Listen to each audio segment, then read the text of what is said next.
Apostolis Jānis 14. nodaļā. Gods sev mums.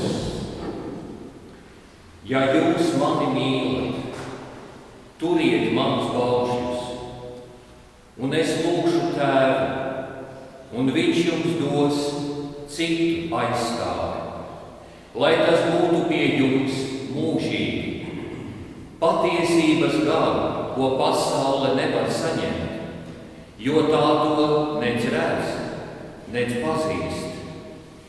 Bet jūs to pazīstat, jo tas pie jums paliek un būs jūsos. Es neatstāšu jūs bāreņus, bet es nākšu pie jums. Vēl mazliet, un pasaule mani vairs neredzēs, bet jūs mani redzēsiet, jo es dzīvoju, un arī jūs dzīvosiet. Tajā dienā jūs atzīsiet, ka es esmu Tēvā, un jūs manī, un es jūsos. Kam ir mani baušļi, un kas tos tur, tas mani mīl. Bet kas mani mīl, to mīlēs mans Tēvs, un es to mīlēšu, un tam atklāšos. Tad Jūda, ne Iskariots, viņam sacīja: Kungs, kā tad tā? Mums tu gribi sevi atklāt, bet pasaulē nē. Jēzus tam atbildēja: Kas mani mīl, tas manus vārdus turēs, un arī mans Tēvs to mīlēs, un mēs nāksim un taisīsim pie viņa mājvietu. Kas mani nemīl, tas netur manus vārdus, un vārds, ko jūs dzirdat, nav mans, bet gan Tēva, kas mani ir sūtījis. To es jums esmu sacījis, būdams pie jums, bet aizstāvis Svētais Gars, ko Tēvs sūtīs manā vārdā, mācīs jums visu un atgādinās jums visu, ko es jums esmu runājis. Es jums atstāju mieru, savu mieru es jums dodu. Es dodu jums ne tā, kā pasaule dod. Jūsu sirds, lai neiztrūkstas un neizbīstas. Tie ir mūsu Kunga Jēzus Kristus evaņģēlija vārdi. Slava Tev, Kristus! Kungs, mēs Tev slavējam un Tev pateicamies, ka mēs vasaras svētkos varam klausīties Tavu vēsti. Un lūdzam, lai Tu patiešām mūs apgaismo Tavu vārdu, ka mēs to saprotam, mēs par to spējam domāt. Tas mums ved pie Tevis un mūsos rada, veido un nostiprina skaidru ticību un paļāvību uz Tevi. Caur Tavu mīļo Dēlu, Jēzu Kristu mūsu Kungu. Āmen. Sveicieni visiem Kristus ļaudīm mūsu baznīcas dzimšanas dienā. Un patiešām vasaras svētki ir mūsu dzimšanas diena. Vasaras svētki ir baznīcas dzimšanas diena. Un tas ir tā varbūt neierasti teikt, ka tā ir mūsu dzimšanas diena. Bieži vien mēs domājam, kaut kā sevi neasociējam, ja mēs nesaistam sevi ar baznīcu. Vai vismaz tad, kad ir vārds baznīca, mums liekas, kad iet runa par kaut kādu reliģisku organizāciju.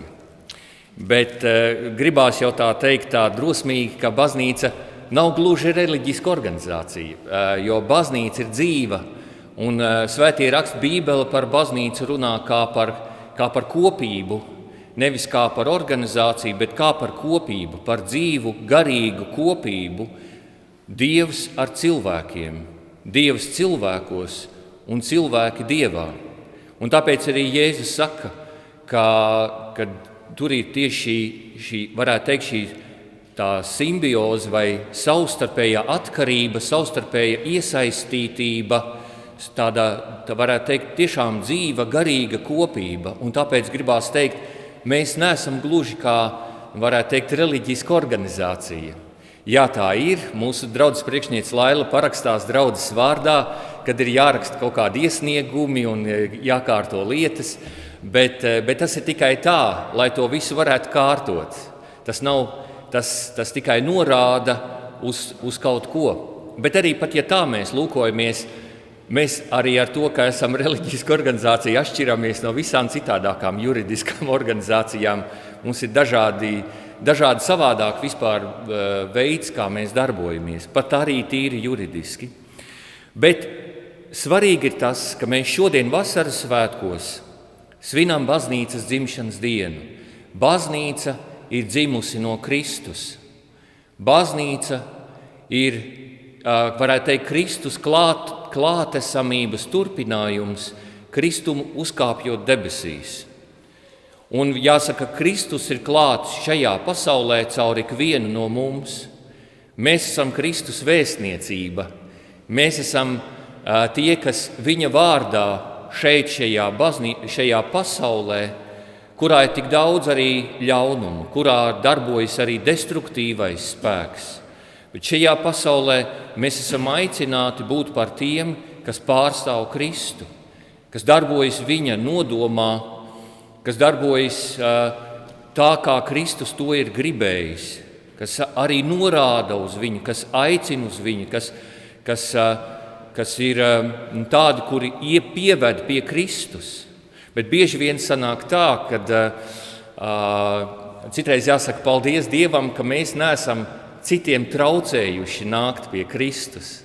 Jo citreiz tā tomēr arī gadās, kad arī ticīgi cilvēki sāk traucēt tam, lai citi neticīgie tiktu līdz Kristum, jo mums ir kaut kāda priekšstati, mums gribās, lai citi tic tieši tāpat, kā es ticu, un tā noklonēt sevi, nevis noklonēt Kristu. Un tāpēc arī ir bieži vien tik daudz dažādu nevajadzīgu pārpratumu un, jāsaka, kaut kas tāds, kas neaizver līdz Kristum. Bet šodien vasaras svētkos gribās teikt tādus 3 apgalvojumus, kurus pēc tam varbūt arī sprediķī mēs atbildes jutīsim un piedzīvosim, proti, ka nevar būt Kristus baznīca bez Kristus. Nevar būt baznīca bez svētā gara. Un nevar būt baznīca bez ticības, bez kristības, bez Dieva vārda un sakramentiem. Un gribētos jau vēl teikt, ka nevar būt baznīca bez kristiešiem, bet gribētos teikt, ka var. Kristus ir Kristus baznīca. Pat ja tikai viens no jums būtu Kristus ticīgais, arī tad būtu baznīca. Jo pat ja mēs neviens nebūtu, arī tad būtu baznīca, jo Kristus ir baznīca. Kristus nāk, lai glābtu visus mūs, piepulcēt visus mūs. Arī tad, ja mēs esam ļoti dažādi un mēs katrs nākam ar savu iekšējo pieredzi un savu attieksmi, un savu šaubām un savu neticību, mēs piederām Kristus baznīcai nevis tādēļ, ka mūs vajag padarīt par perfektiem kristiešiem un tikai tad mēs piederēsim. Bet mēs tiekam piepūcināti Kristus baznīcai ar kristību, un tad Dievs strādā pie mums. Un pat, ja tad tev ticība, tur kaut kas tev pietrūkst, un tu kaut ko nesaproti no tā, un tev liekas, es nezinu, kā tas viss darbojās, tad tomēr tu esi Dieva cilvēks, jo Viņš tevi ir piepūcinājis. Viņš ir tevi darījis par savējo caur kristību. Un Viņš strādā pie tevis katru mīļu dienu. Un katrs brīdis, kurā tu ej cauri un tu ticībā mēģini pastāvēt, tur tu neesi viens. Tur tu esi kopā ar Kristu.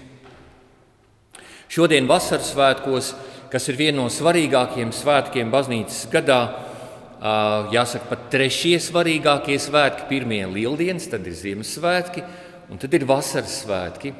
Un vasaras svētki ir tas īpašais, kad mēs domājām par šo svētā gara klātnesamību mūsos baznīcā, tajā, kā mēs veidojam attiecības ar Dievu, jo, jāsaka, tieši mūsu konfesijā mēs maz runājam par svēto garu.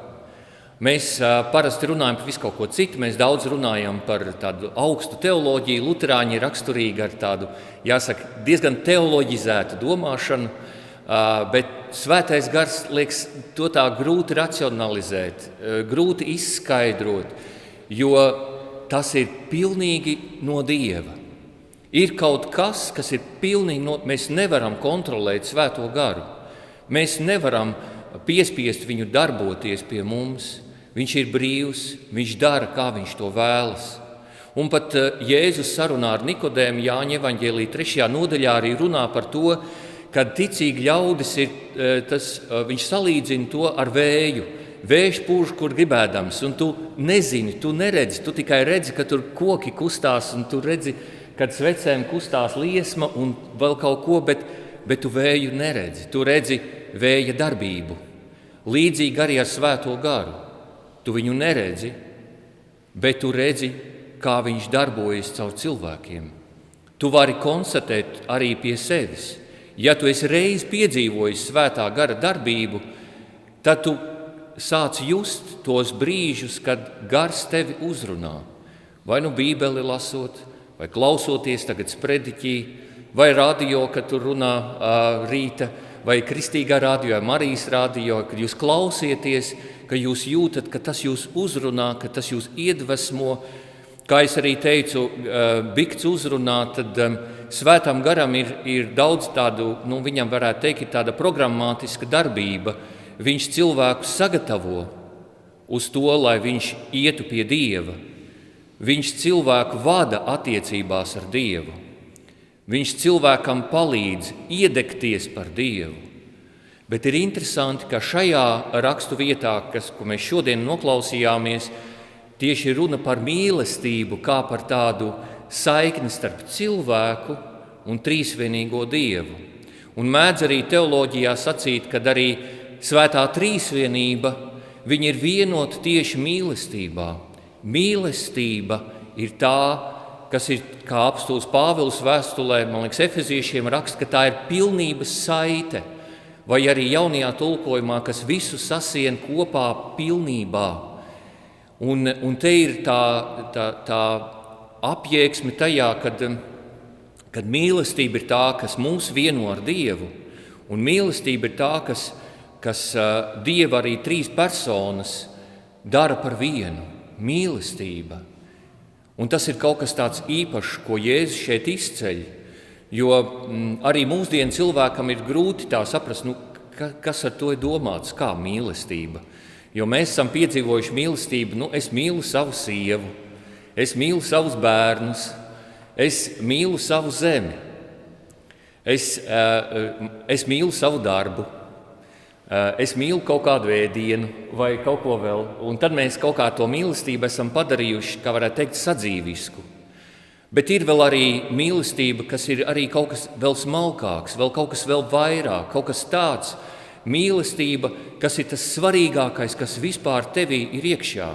Tas cēlākais, tas brīnišķīgākais, tas smalkākais, par ko tu pat runāt nevēlies, tāpēc, ka tas ir tik ļoti svarīgi tavai dvēselē, tavai būtībai, tam, kas tu esi. Mīlestība ir tā, kas tev piesaista pie tā augstākā un cēlākā. Un Jēzus šeit pat vēl tālāk grib teikt, ka viss, kas cilvēkos ir tas pats augstākais, cēlākais, tas viss ir no Dieva. Un jāsaka, mēs esam dievlīdzīgi tieši ar to, ka mēs spējam mīlēt. Jo mūsu mīļie sunīši un kaķīši, viņi arī mūs mīl, bet viņi mums pieķerās, tāpēc, ka viņi mūsos, varētu pat teikt, varbūt pat saskata šo dievlīdzību. Viņi apzinās to, viņi mūs mīl, tāpēc, ka viņi mūs arī tik ļoti, ļoti ciena, kā Dieva, varētu teikt, kā šos Dieva līdzību, kā to, kuru Dievs ir ielicis kā pārvaldnieku pār visu radību. Un tad, kad cilvēks zaudē cieņu, šo radības pārvaldnieku cieņu, tad arī dzīvnieki mūs pārstāja cienīt.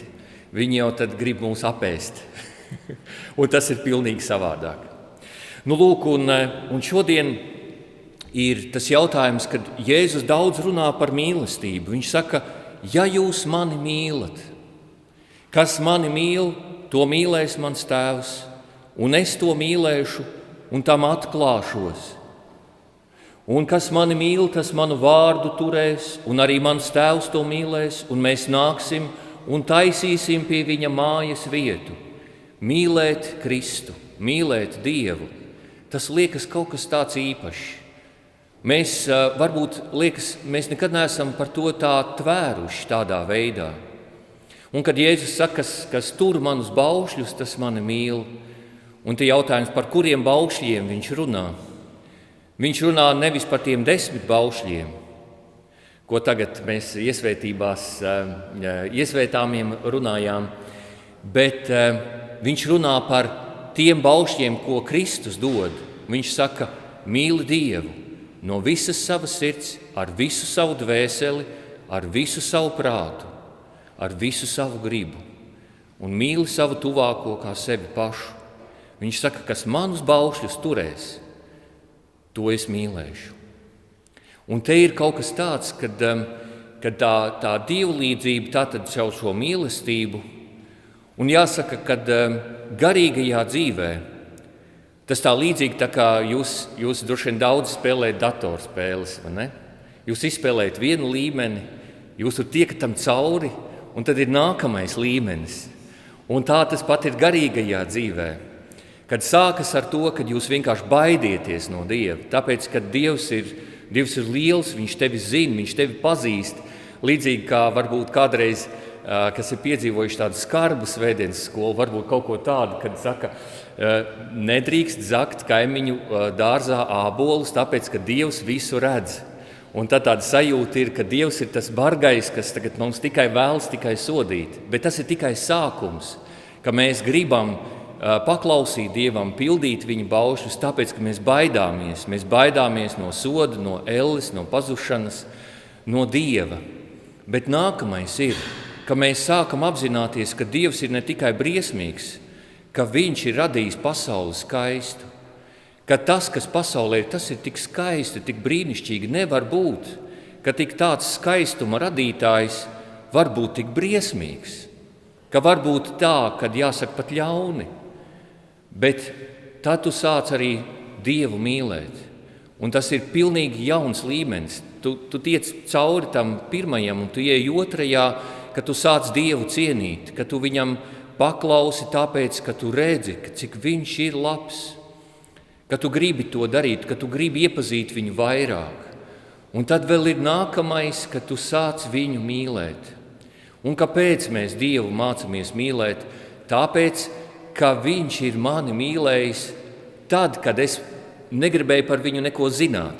Tad, kad man likās, ka vispār nav tāda Dieva, vispār nekā pasaulē garīga nav. Un ka tas viss ir tikai izdomātas pasakas, lai cilvēkiem citiem būtu vieglāk dzīvot vai kaut kā tam līdzīgi. Bet tas, ka tu sāc mīlēt Kristu. Ir tāds viens stāsts par vienu grieķu svēto. Viņš bērnībā sāka ticēt Kristum, daudz garīgas grāmatas lasīja, un tad viņa brāļi un māsas sāk uztraukties, ka viņš pilnīgi noies no ceļa. Viņš nav vairs normāls cilvēks, viņš tikai ar Dievu vien tur dzīvojās un neko citu negrib darīt. Un tad viens brālēns teica, es viņu izvedīšu uz pareizā ceļa. Viņš bija darvinists un viņš teica, ka tāds Jēzus, ja viņš ir vispār bijis, tad viņš ir bijis vienkārši labs cilvēks. Jo pasaule ir radusies un viņš izstāstīja visu Darvina teoriju un šis nabaga puisis sāk šaubīties. Un viņš kļūst tik izmisis, viņš aizskrēja uz baznīcu un teica, Dievs, vai tiešām tā ir, kā mans brālēns stāstīja? Un viņš lūdz Dievu, un nekas no tās otras puses nebija. Nekāda kustība no Dieva puses nebija. Viņš teica, Dievs atsaucies, ja tu esi, tad runā ar mani, apliecinies, parādies, un nekas nebija. Un tad tikai pēc kaut kāda laika viņš atkal aizgāja uz baznīcu un teica, Dievs, pat arī tad, Jēzu, ja tu biji tikai labs cilvēks, ja tu biji tikai tāds taisnības apliecinātājs un mīri vienkārši dēļ tā, lai sludinātu mīlestību, arī tad es tevi ticu, tad es tev ticu, es tev ticu arī tādam. Un tad viņš piedzīvoja savu pirmo atklāsmi, tajā brīdī. Un tas ir tas brīdis, kad tu vienkārši, pat arī neapzinoties, nesaprotot, vienkārši caur mīlestību Un piepildījās šie vārdi, ko Jēzus saka, kas mani mīlēs, tam es atklāšos. Un te varbūt nav tik daudz stāstu par to, ka mēs tagad ieraudzīsim vīziju, tikko mēs ieraudzīsim Kristu. Drīzāk ir tas, ka mūsu ticība atklāsies ar daudzdimensionālu skatu, ka mēs sāksim ieraudzīt, ka Dievs ir tepat manā dzīvē, un nekad nav bijis brīži, kad Dievs nav bijis ar mani. Arī tad bērnībā, kad es vispār pasauli tvēru savādāk, Dievs vienmēr ir ar mani bijis kopā. Dievs atklājas caur cilvēka sirdi. Cilvēka sirds apziņa ir tas kanāls, tā saskares platforma vai telpa, iekšējā cilvēka apziņas telpa, kurā notiek šī saskarsme starp radītāju un viņa mīļoto radību. Tajā brīdī, kad mīļotā radība mīlestībā tiecas uz viņu, Dievs tiecas uz savu radību. Un tur notiek šī brīnišķīgā satikšanās. Un patiešām mūsdienās, kad mēs dzīvojam tādā individuālismu laikmetā, mēs varbūt esam ļoti tendēti uz tādu, varētu teikt, uz tādām sajūtām. Man liekas, ja es nesajūtu Dievu, ja kaut kā tur nav man tādas spilgtas atklāsmes, tad vai nu Dieva nav, vai nu viss, kas tur ir rakstīts Bībelē, ir kaut kā savādāk. Un mēs esam ļoti tendēti uz kaut kādu tādu, uz piedzīvu, mums ļoti vajag to kaut kādu empīrisko piedzīvojumu, kaut kādu sajūtu piedzīvojumu. Kaut gan svētie raksti drīzāk runā par to, ka Dievs ir nevis sajūtu Dievs, bet Dievs ir realitātes Dievs, un tas ir citreiz arī savādāk. Dievs runā caur cilvēkiem, Dievs runā caur notikumiem, viņš ir patiesība.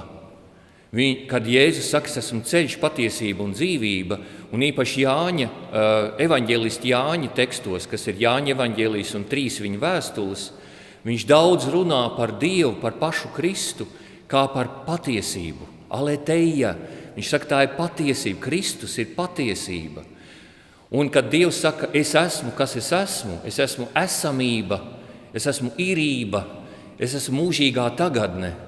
Tas nozīmē to, kad saikne man, cilvēkam, kas dzīvo un rīt mēs mirsim, tad saikne ir šajā realitātes brīdī. Dievs ir piedzīvojams šodien. Viņš ir piedzīvojams tajā mūsu patiesumā, mūsu īstumā, tajā, ka mēs esam īsti patiesi. Un mēs tiecamies no visas sirds uz viņu. Un viņš palīdz mums atrast šo, varētu teikt, to dispozīciju vai to izjūtu vai to saikni, kā tas ir būt patiesam ar Dievu. Un ja tu būsi ar Dievu patiesi, tieši tāds, kāds tu esi, neizliekoties, nebaidoties, tad tu piedzīvosi Dievu lēnām, nedaudz, kā vecajā derībā tiek šutur raksturot šis piedzīvojums ar Dievu, ka viņš nāk kā klusa balss, viņš nāk kā lēna balss. Kā pravietis Elija viņu ieraudzīja nevis pērkonā, nevis vētrā, nevis zibenī un pērkonā, bet lēna balss. Kaut kas tāds, kas ir tieši tevī un ar tevi. Un tāpēc arī vasaras svētkos, kad tur ir stāstīts par svētā gara izliešanos pār apustuļiem, viņi runā visās valodās, tā laika kultūras valodās. Un tur ir uzskaitīts visu, ko tie droši vien ebreji zināja tajā laikā, vai visu, kur ebrejiem bija diaspora. Un tas nozīmē, ka Dievs runā katra cilvēka valodā. Dievs runā ne tikai, varētu teikt, lingvistiski, katrā zināmajā vārdu savienojumā, bet viņš runā katra cilvēka dvēselē. Viņš katru cilvēku pazīst. Un kāpēc? Tāpēc, ka viņš ir autors, tāpēc, ka viņš ir radītājs. Viņš katru no mums pazīst. Viņam ir autorizētā pieeja katram no mums. Viņam nav vajadzīgs kaut kādu kodu ierakstīt Viņš ir mūsu radītājs. Viņš mīlestībā uz mums runā katru brīdi. Varbūt sākumā liekas, ka tas ir tā skarbi, kā viņš uz mums runā, jo viņš runā patiesībā. Bet šī patiesība ir dziedējoša, šī patiesība ir mierinoša, šī patiesība ir ceļoša, šī patiesība var mūs iedvesmot. Dieva gars mūs dara atkal par harmoniskākiem cilvēkiem, par labākām personībām, par gaišākiem cilvēkiem, no tumšajiem par gaišajiem, ka mēs varam tajā pozitīvajā pusē stāvēt, tajā Kristus pusē, pateicoties tam, kad svētais gars pie mums darbojās. Un patiešām, cik labi, ka mēs esam šajā Kristus baznīcā, ka mēs esam daļa no šīs Kristus baznīcas. Kādreizējais mums Latvijā ļoti pazīstamais teologs un mācītājs Roberts Feldmanis vienmēr ir teicis, kad esot bijis tā, ka viņš sastaps cilvēku, kurš nav kristīts, viņš teica, kāda nelaime. Un viņš saka, ja jūs neesat kristīti, tad steidzieties kristīties, jo caur to jūs piederat Kristum. Un tāpēc kāda laime, ka cilvēks ir kristīts, cik labi ir piederēt Kristus baznīcai, jo tad mums ir tāda aizmugure, mums ir tāda kopība. Ne tikai šī kopība, kur mēs šeit esam, kaut kādi 70 cilvēki mēs bijām, un patiešām cik brīnišķīgi ir būt kopā vienā draudzē, jo draudze ir cilvēku kopiena. Mēs jau tagad šajā 21. gadsimta laikā katra draudze veidojas kā kopiena.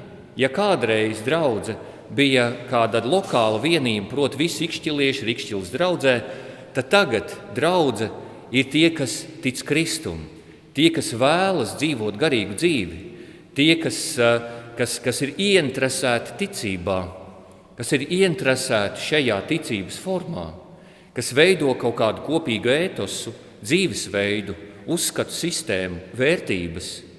Un tā ir kopiena. Mēs esam kopiena. Mēs esam Kristum ticīgo ļaužu kopiena.